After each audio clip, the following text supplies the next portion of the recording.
so far, and what's your anticipation for when things get going for real in a couple of weeks? I'm anxious to see the rest of our guys. Yeah. You know, we had a lot of guys come in the summer and had some guys missing in spring football, so we got quite a few guys that I haven't necessarily seen before perform or practice or anything like that. So excited to see everybody and just kind of see how we've progressed since spring football. You know, I know we've got a lot of confidence going with kind of our group right now with how things are going in the summer, and player-led practices that they're kind of doing on their own have been going really well for us, so just excited to get back out there with them. Has Cade been doing well in leading some of these player-led sessions and been enthusiastic about what he learned in the spring and taking it into the fall? Yeah, I mean, I've kind of been through this before in terms of bringing in an offense and kind of transitioning some teams, and so it's cool this point in time to really see how the buy-in is just taking another step with our guys, and just some of that confidence within them of running this, and where things are becoming muscle memory and they're not having to think as much. And so this is kind of a fun time to really see how they've accelerated mentally, probably more than anything, compared to when they first learned this. But he's been doing a great job. We've got good leadership really on our whole team, you know, but I think offensively we've got, you know, kind of a cast of leaders that have done a great job this summer. With all the wide receivers that were out for the spring, getting them back for fall, just how are you expecting to kind of get them up to speed, learning and repping this offense?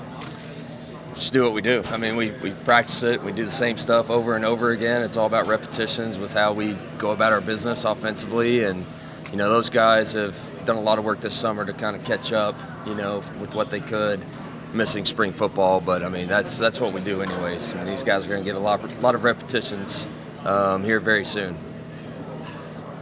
Gary, you talked about this as kind of a can't-miss opportunity. I guess you've been here in Clemson for a while now. Do you feel, you know, why you took on this opportunity?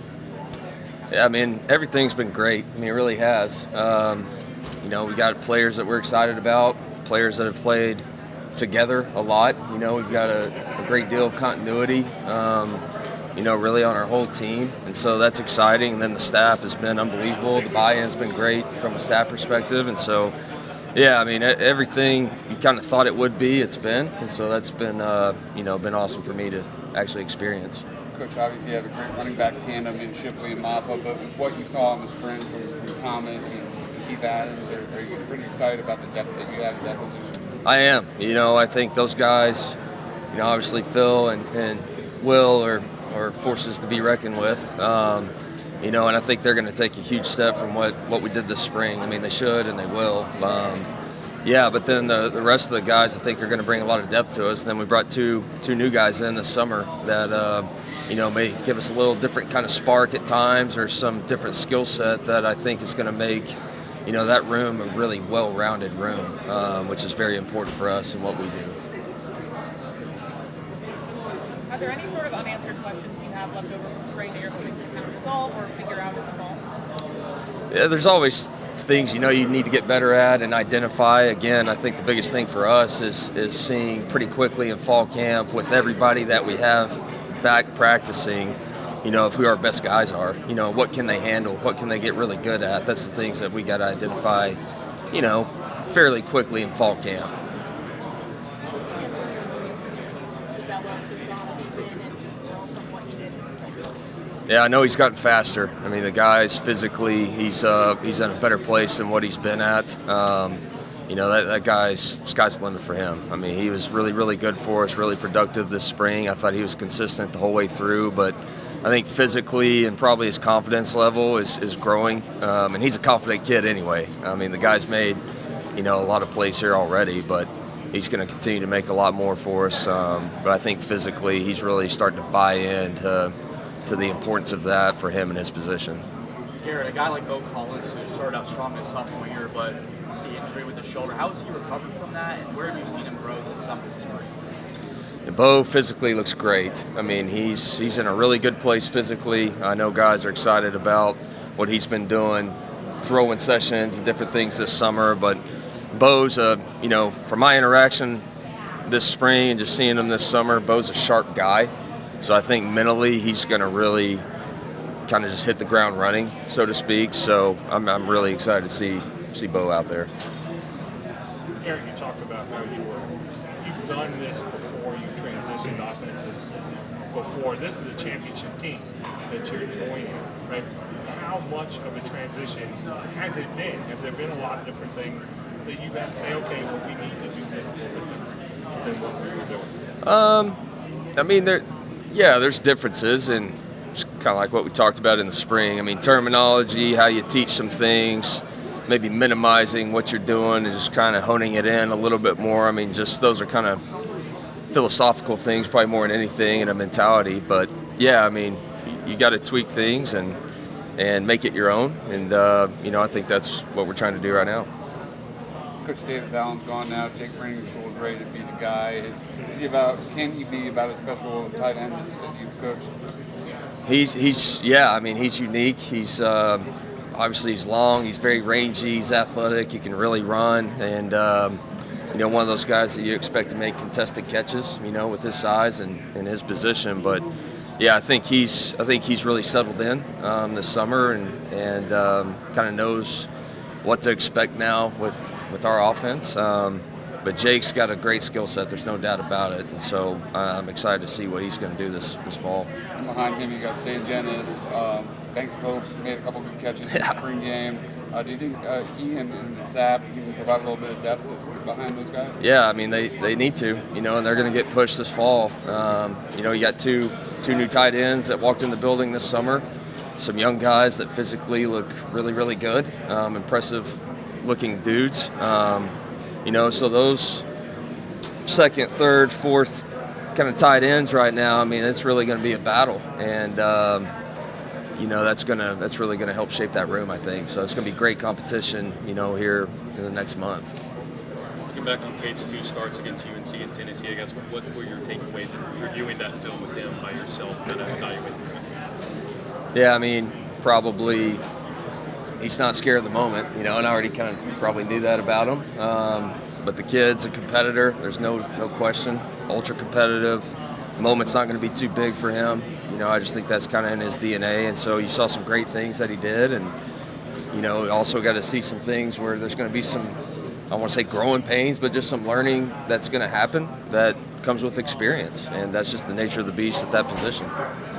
Here, can you speak to how you can help this offense take the next step, like some of the things you've seen and some of your goals for this offense in terms of getting them to the next level? How do they take that next step? I think our whole approach is just, you got to be physical. I mean, that we're not going to lose that. We're going to be a physical team. But I just think the consistency in what we do, and it doesn't have to be really complicated. We expect to have great players here at Clemson, and I think it's exciting just to be simple and be in attack mode and just let our guys really play and be free. I mean, that's kind of our whole approach with them, and just our players taking on that mentality. So, that's really what we're emphasizing to our guys right now. Here, you talked about Antonio Williams, and getting on this whole roster, there's a lot of South Carolina and North Carolina natives from the area. We also Jarvis Green, also from Dutch Fork. What have been your first impressions of the homegrown talent here? Man, I mean, those guys they're fun kids, first of all. I mean, they've all got great personalities, and they want to be here. Clemson's important to them, so you can just kind of feel that from those guys, I think. I mean, you can feel it from everybody, but you kind of have this little different feel from them. But those guys have been great. It's great to have them on our team and to help us kind of on the recruiting trail too. If guys that were really on locally that see them coming to Clemson, that obviously helps. So they've been a big part of what we're doing right now. With a guy like Jake Briningtool, who's looking to be the feature tight end of this offense, what do you envision his role to be coming fall?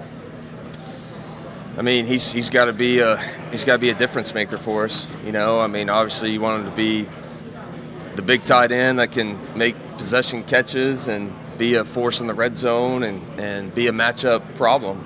But he's going to be asked to do things in the running game where he's got to give us a spark there and give us some value and in our running attack. So those guys are asked to do a lot in our offense. I mean, the quarterback and the tight ends, those are the two positions that probably have to learn the most with what we do. And that's probably the case for most offenses, but certainly in ours. So he's going to have a lot on his plate. You're only in the Big 12 for a year at TCU. And fair or unfair, they kind of have that reputation of not being a defensive league. Just curious what your opinions are of the ACC, the defenses in this league, and is it a different kind of challenge? I just think probably schematically some things are probably a little bit different just in general from conference to conference, but there's some damn good defenses in the Big 12. I don't know if I buy into that whole misconception. And there's some really good defenses, obviously, in this league. And with where we're at geographically, you're always going to face probably D linemen that are some freaks, and there's some real players. So, yeah, this is a part of the world where, defense is key. There's no doubt about it.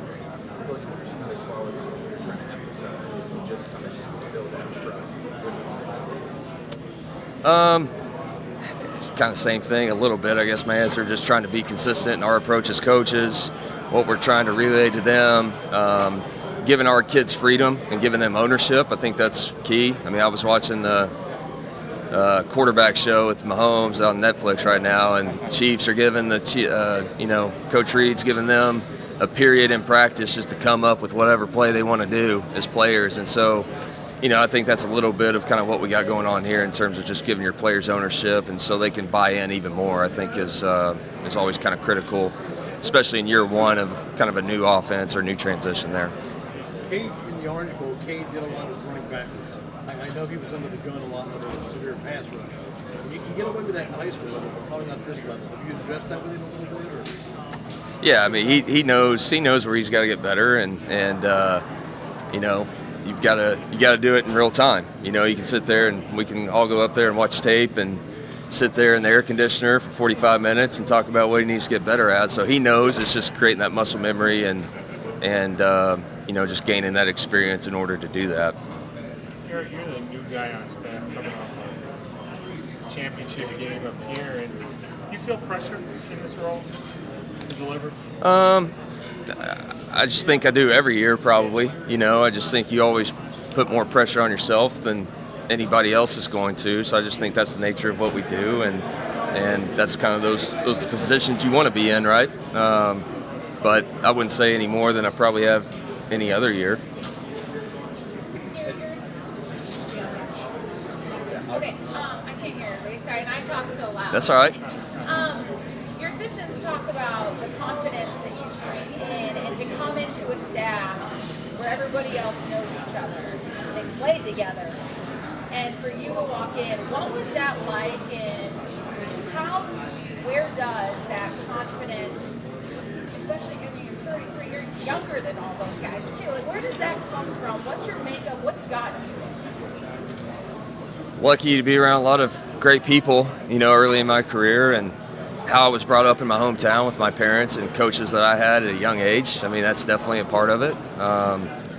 And then Coach Leach and just kind of my background and into coaching. And then I just think at the end of the day, just belief in myself and belief in what we do, and knowing that even through some thick and thin or some good times and bad times, that what we do is enough. And I think if we have the buy-in and we find ways to adjust when we need to, but just knowing that even when things get tough, if you stay the course, we're going to be okay, and I just think a total belief in that is probably where a lot of it comes from. Has there been a moment so far in this where you went, a moment where you realized like this was 100% the right move, or things clicked, or you were like, all right, these are my guys, this is my staff, my players, whatever? Yeah, last year, transition over here, just all of it is such a complete whirlwind, when you have a long season like we did last year and you come right into this, you get zero break. And so that's a long, for me personally, it's been a long 2 years. Changed jobs from SMU, went to TCU to here. And so just for me and my family, it's been a long 2 years from that standpoint. And it's been unbelievable. It's been hectic. But to answer your question, I would say probably once we actually got into spring football, just once you actually get on the field and you're practicing, you're with your guys, you're with your coaches out there figuring it out, that's probably when I guess it kind of settled in maybe. It was probably that point in time.